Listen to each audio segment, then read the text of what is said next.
Hi, welcome to Contemporary Tarot. I'm Madeline, and in this session, I'm going to answer a question from Lessons in Love Lorraine Gutierrez. And her question is, could you please compare the Empress and the High Priestess? All right, I will. First, I'm going to dig in a little bit into each card. High Priestess is the first feminine image in the deck. And she holds the potential for all possibilities, all identities, all roles, represented by the pomegranates behind her, filled with the seeds of potentialities. With the Torah in her lap, facing her core, she knows on a deep gut level what is right for her, what will work for her. She has no need to defend her reasons. She knows what is right. And there is an independence to her, a peace that comes from that, a pride for what is within you. But she is not boastful, just grounded and with great insight. The Empress, right after her, is the mother. And she has chosen a role. In this card, a role has been chosen to be a caretaker, a creative, nurturing.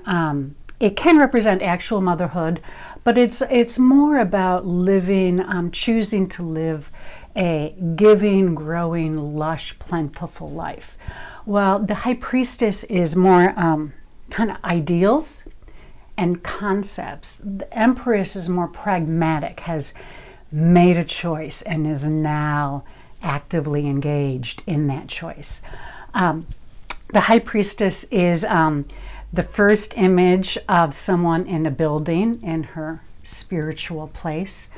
And she's even before the Hierophant Pope. So she's a very spiritual image.